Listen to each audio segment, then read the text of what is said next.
puji syukur kehadirat Allah Subhanahu wa taala, mana hari ini kita semua dalam keadaan sehat walafiat, diberi kekuatan dan diberi semangat untuk setiap hari untuk berkumpul di tenda gugus tugas Kabupaten Baru, yang insya Allah kita akan menyampaikan update informasi terbaru hari ini, hari ke-48.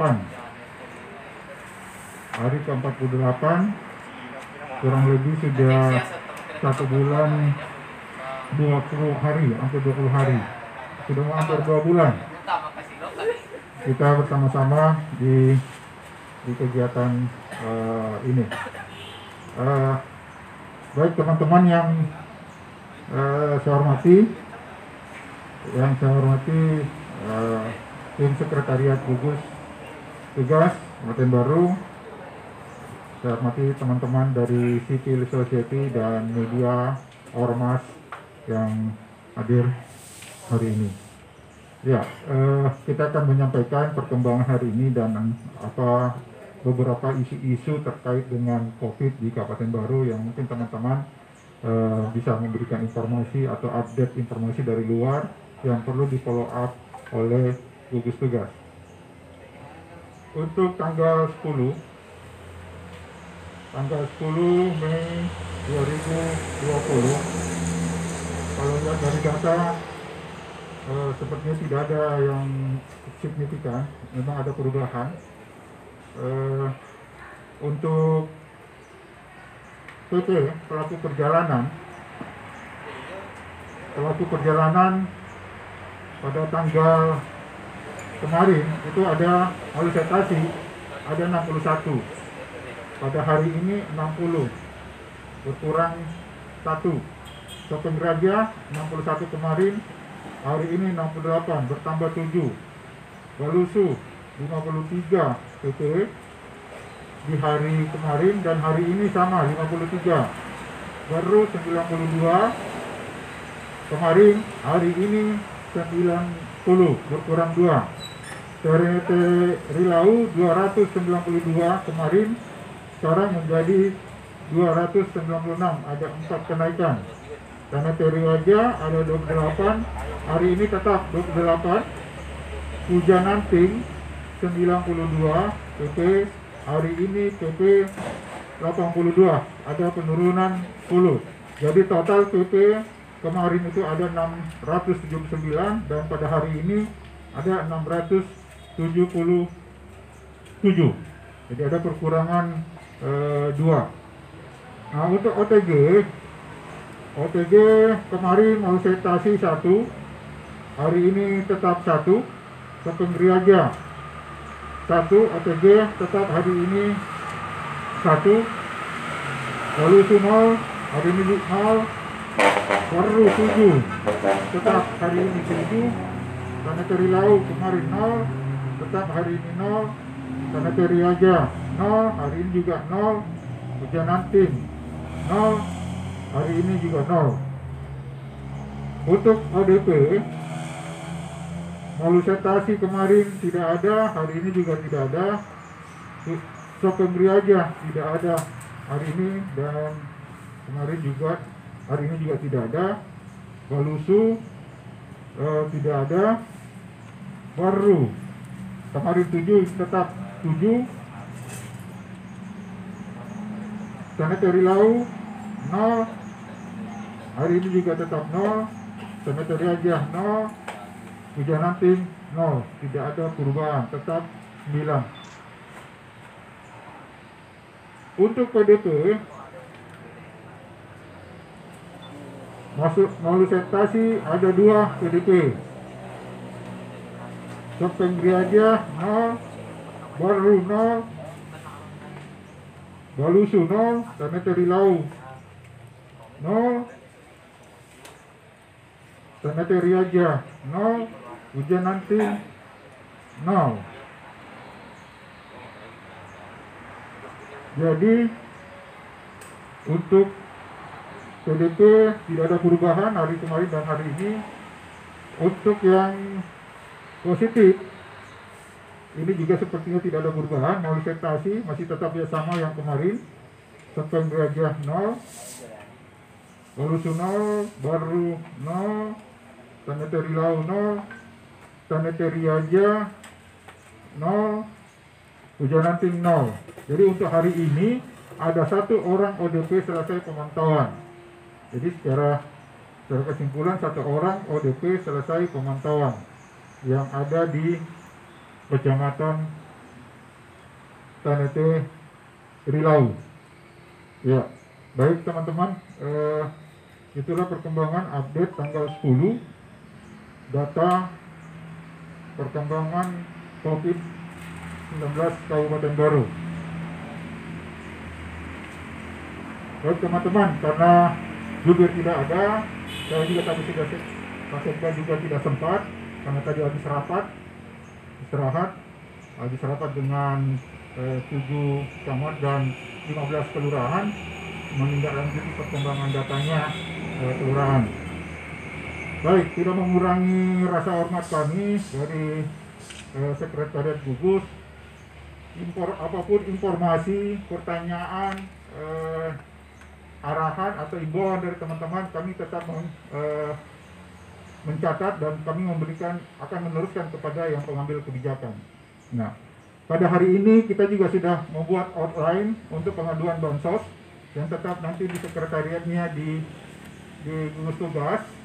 Jadi nanti ini akan dikelola langsung dari gugus melalui teman-teman juga yang sudah terlibat di SK, yaitu hukum, bagian hukum. Nah, nanti teman-teman bisa mengarahkan tentu nanti informasi-informasi terkait keluhan-keluhan ini, karena mungkin sekarang belum ada keluhan. Yang tadi baru masuk ini teman-teman saya hanya informasikan, banyak yang bertanya tentang syarat yang mendapatkan bantuan. Yang ditanya tadi, saya tidak ada yang masuk di SMS dan di WA. Apa syarat-syarat penerima bantuan? Nah, ini tadi kita juga belum jawab. Nanti akan kita informasikan kembali kepada mereka yang bertanya. Baik, untuk itu teman-teman, saya persilakan kita berdiskusi hari ini terkait seputar COVID dan teman-temannya. Baik, untuk itu saya persilakan. Oke, Asriadi, Ivan, terus kami. Oke. Ya, terima kasih Kak. Pertama terkait dengan hotline pelaporan tanggapan, sampel kecil mungkin saya tadi upload distribusi Basnas di Islamik itu banyak sekali respon dari masyarakat. Karena hari pertama di launching di alun-alun mungkin belum informasi bantuan juga belum sampai di masyarakat. Jadi kalau saya di Facebook tadi agak sedikit kewalahan untuk menjelaskan dan membalas. Saya tidak terbayang lagi di hotline yang hari nanti malam atau besok, karena saya saja sendiri yang mungkin notabene pertemanannya lingkup itu, bagaimana yang hotline itu mungkin bisa nanti diantisipasi Kak, karena pertanyaan dari masyarakat itu biasanya enteng tapi perlu penjelasan. Ya, itu yang pertama Kak. Terus yang kedua, ternyata memang di lapangan kebanyakan pengakuan masyarakat itu yang mendata hanya dari Basnas pendatanya, karena dia 1 bulan sebelum itu. Tapi di bantuan yang lain masyarakat tidak pernah merasa bahwa dia didata. Saya tidak tahu apakah sistem pendataan dilihat dari rumah atau dilihat dari lurah desa. Saya tidak tahu sistem pendataannya. Mungkin itu juga perlu diperjelas supaya kita sebagai pers bisa menyampaikan itu ke masyarakat bahwa ternyata sistem pendataan desa, apakah dia door to door, kalaupun dia door to door itu seperti apa. Karena rata-rata yang masuk di saya Kak melalui messenger di Facebook tadi itu mereka tidak merasa didata. Jadi saya tidak tahu juga sistem pendataannya. Mungkin bisa diperjelas juga. Terima kasih.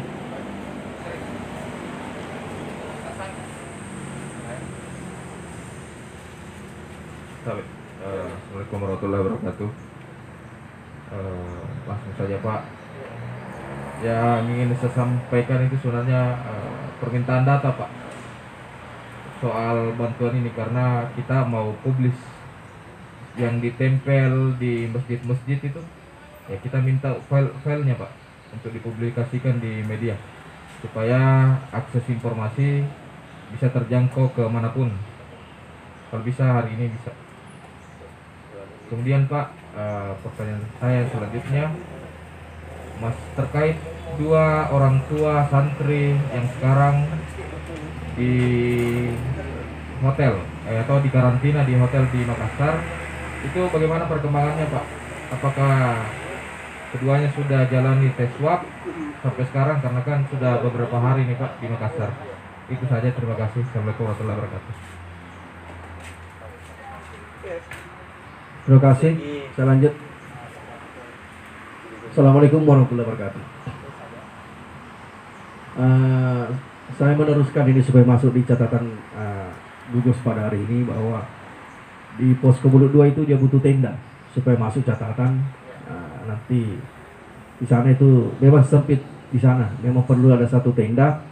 Sudah ada masuk di grup bilang bertanya bahwa lokasinya tidak rata. Ada di sebelah kiri itu jalan naik ke Lapalauna yang ada dulu pos di situ sudah dibuka. Di situ bisa dibikinkan tenda. Kenapa? Karena teman-teman di sana memang perlu banyak istirahat di warungnya orang. Jadi memang perlu ada tenda di situ untuk tempat salat apa semua. Terus menyangkut masalah data, ada posko pengaduan. Apa yang tadi disampaikan oleh sekretaris bahwa banyak pertanyaan yang masuk, yang bisa berhak menjawab adalah yang posko itu nanti. Jadi supaya satu komitmen kita. Kenapa? Karena syarat-syaratnya itu tergantung OPD. Ada syarat-syarat pemenuhan yang di situ jangan sampai kita salah menjawab nanti jadi bumerang di masyarakat. Jadi memang ini posko pengaduan supaya nanti kalau perlu diatur teman-teman dari hukum, karena pasti banyak pengaduan yang masuk. Harus ada bagaimana kalau ada yang belum dapat dilaporkan pengaduan, apa tindakannya, karena ini gugus. Ini memang perlu sebenarnya jadi direkomendasikan kepada posko pengaduan bahwa betul-betul SOP-nya pengaduan seperti apa, karena nanti untuk menjawab apa yang disampaikan tadi teman ini, bahwa kita tidak bisa menjawab kalau bukan kita punya wewenang. Jangan sampai penyampaiannya salah.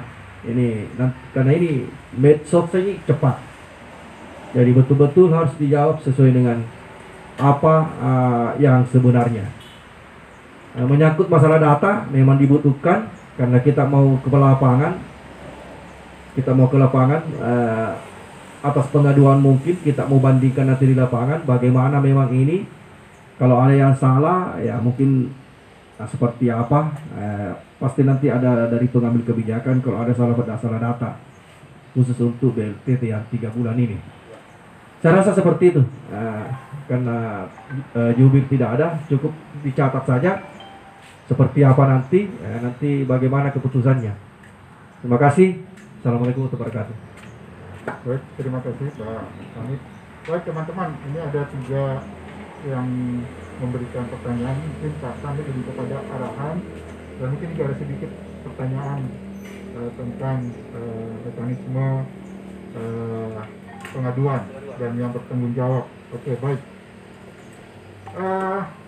Dari Asradi terkait dengan hotline, memang saya yakin ini akan banyak yang respon, karena ternyata di beberapa daerah ini sudah terjadi tumpang tindih penerimaan bantuan, bahkan yang tidak layak pun sudah mendapatkan bantuan. Rumah bertingkat, rumah batu, kalau kita lihat di TV itu di Kalimantan itu dapat bansos, rumahnya rumah bagus. Nah, untuk data Basnas, memang Basnas punya pendataan sendiri. Saya sudah pernah tanya Pak Haji Minu, itu mereka punya LAB, layanan aktif Basnas. Nah, setiap kecamatan ada, dan mereka sudah 2 bulan lalu itu melakukan pendataan. Artinya sebelum COVID ini merebak, mereka sudah melakukan pendataan. Ternyata memang sebenarnya rutin mereka yang akan dibagikan kepada fakir miskin. Nah, kalau dilihat tadi yang disampaikan Mas Riyadi, ada perbedaan pengambilan data antara Basnas dengan desa misalnya terkait dengan BLT, karena tadi informasi mungkin di desa untuk data BLT itu tidak terdengar mungkin dengan sebagai masyarakat datanya. Nah, memang kalau kita lihat di aturan, karena saya juga pernah upload itu di grup, mekanisme pengumpulan data di desa, bahkan desa sebelum memfinalkan itu ada diskusi, ada musyawarah di tingkat dusun. Ada musyawarah di tingkat dusun terkait dengan kesepakatan penerima bantuan itu, karena di dusun RT itu mereka lebih tahu siapa yang menerima. Nah, ini nanti kita bisa lihat. Kita tidak tahu seperti apa nanti kondisinya, tapi kemungkinan terjadi tumpang tindih atau overlap ini akan terjadi. Kalau tumpang tindihnya karena sudah semua yang mendapat, oke, nggak apa-apa. Misalnya orang miskin semua mendapat, dia dapat 2 kali, kita mungkin nggak apa-apa, mungkin rezekinya. Cuma kalau ada yang tidak dapat sama sekali, yang sudah berhak, ini jadi masalah. Ya, memang kalau di data kemarin saya dapat informasi, desa juga melakukan pendataan. Kalau toh nanti ada yang tidak transparan, menurut Asriyadi, tiba-tiba desa sudah punya data tersendiri tanpa melakukan tahapan-tahapan mekanisme itu, sortiran itu, karena data yang ada sekarang memang khususnya yang bansos dari sosial ini masih ternyata banyak yang diverifikasi. Ya, yang kedua terkait dengan penerima, ya, terkait dengan data. Data yang saya pegang sampai sekarang belum ada. Saya dijanji besok sama Pak Jamal, dan saya tadi sudah minta tadi malam sama Pak Haji Minu waktu di alun-alun sudah dibersih, dia janji tadi hari ini. Nah, ternyata katanya tidak bisa, sibuk, mungkin besok. Nah, jadi ada kemungkinan 3 jenis data nanti akan saya dapatkan besok. Mudah-mudahan. Pertama, data BLT dari DPND, Pak Jamal janji besok, dan data Basnas. Dan satu lagi data dari ini agak belum fix, yang kelurahan. Karena begini, tadi malam itu simulasi ada satu kelurahan itu orang miskinnya 900. Malawa. 900 kakak? 900. Nah, Simulasi. nah itu disimulasi. Makanya itu tadi 900 orang. itu Apa tuh? makanya itu Pak Sekda langsung kaget terkait dengan itu. Makanya untuk kelurahan tadi itu langsung rapat hari ini setelah pulang selesai launching. Kelurahan Malawa berapa kakak? Lingkungan. Saya nggak tahu berapa tadi, yang jelas tadi malam itu datanya masuk yang penerima itu 900-an. Wah, Oh, penerima. Kelurahan Malawa bawah. kelurahan Malawa, mau saya kasih. Kakak itu pak. Nah, Bisa kakak itu ada 4 orang. Udah bisa. mau saya kasih. Terus Tetap kakak itu. di Mangkoso saja masuk itu 450. Beda jumlahnya. Beda jumlahnya penduduk. Di Mangkoso itu datanya yang masuk semalam 450. Nah, sedangkan di Kiru-Kiru cuma tidak sampai 200. Nah, ada perbedaan. Nah, ini yang diverifikasi. Memang Jumlah kakak yang tidak. yang di kelurahan ini yang memang harus difikskan oleh, karena memang sangat terbatas dananya. APBD yang digunakan 7, sekian M itu dibagi 15. Nah, saya tidak, kalau tadi itu dibagikan 900 itu kali 600 sudah lebih itu. Ada yang tidak dapat kelurahan malah. Makanya kemarin tadi malam itu ditelepon satu-satu camat dan lurah rapat hari ini. Nah, kalau sudah ada, insya Allah nanti kita akan minta datanya.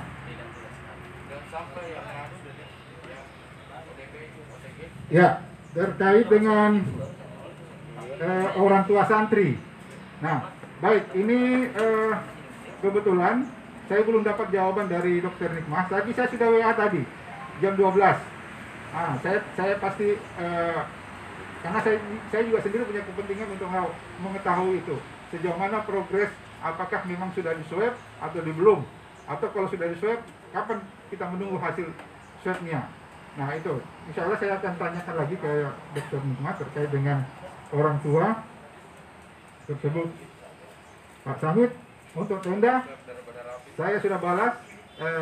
Tadi itu yang bertanya, yang memberikan masukan Kadis Pemukiman, Pak Fadli, untuk permintaan tenda. BPBD bisa diteruskan, karena memang katanya tenda itu untuk digunakan sholat. Nah, sempit di sana, jadi mereka untuk menggunakan sholat dan tempat barang-barang mereka. Nah, di situ juga minta dispenser. Iya, dispenser. Nah, nantilah bagaimana caranya itu di gugus akan coba mencarikan solusinya. Ya. Ini dispensi kompor gas nah. Ada barang itu apa? Tolong muri. Dua, tapi tidak ada kanda. Kanda tidak disiapkan ke kopi kanda kalau misalnya yang mau ke itu.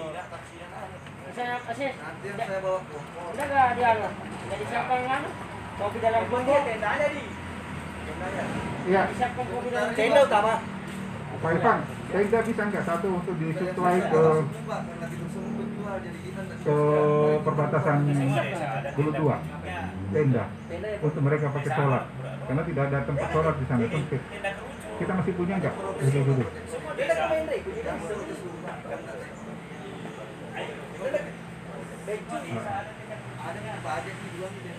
Ya, pertanyaannya Dimang, apakah ada kopi di sana? Saya pernah ke sana, ada termosnya.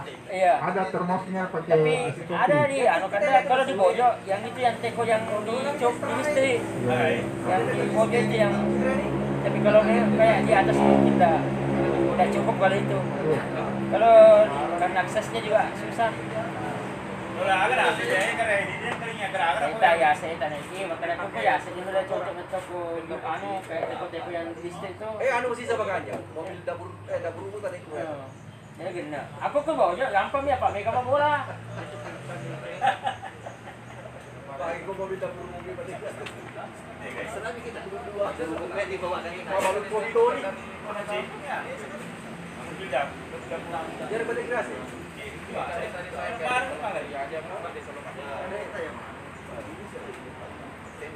sudah itu tenda ya? Sempit di situ, sempit.